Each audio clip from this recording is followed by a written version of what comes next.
What about this campaign that's going on? It is dramatic, isn't it? Between Kevin Rudd, resurrected, and Tony Abbott, of course. And the focus is very squarely on Kevin Rudd. Now, politics, we know, focuses pretty strongly on the 24/7 news cycle. We all criticise our politicians for having short little spans of attention. Well, the media is even worse than that, I think. If the politicians are short-sighted, the media has an even shorter attention span. And they're getting very excited about this. There's a lot of overreaction, in my view, about what's going on here. Now, of course there's a focus on Kevin Rudd. Of course he's lifted Labor's polling numbers. He was always going to do that. That's why people like me argued for nearly 2 years that Labor had to do it, because we knew it's what the public wanted. They wanted him back running the Labor Party, leading the Labor Party. It was always going to give them a lift in the polls. But the government is still there with the same problems. It's still got boats arriving, one today with 190 odd people on board.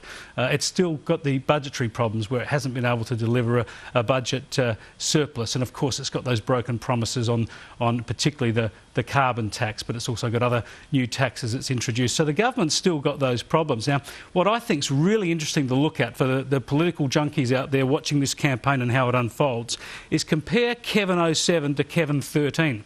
If you remember back in 2007, when Kevin Rudd was actually the opposition leader trying to be Prime Minister, he actually campaigned like a Prime Minister. He campaigned like John Howard light. He was suggesting, I'm just like John Howard.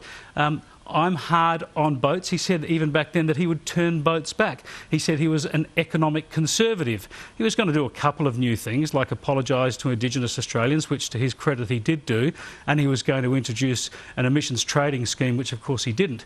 But essentially he was saying you can have the same government, nothing much is going to change, but you're going to have me as the new Prime Minister. I'll be just like John Howard. Of course, the reality was completely different. Now, we've been through all this turmoil, the failed policy, the leadership changes. We've got Kevin 13 now. He is Prime Minister, but he's campaigning like the opposition leader. He's saying if we re-elect Kevin Rudd as Prime Minister, everything's going to change. He is actually campaigning not like a Prime Minister, but like an opposition leader. All those issues that you're worried about, the nasty Labor Party, the unions, the border protection, the carbon tax, that's all going to change now if you stick with Kevin Rudd.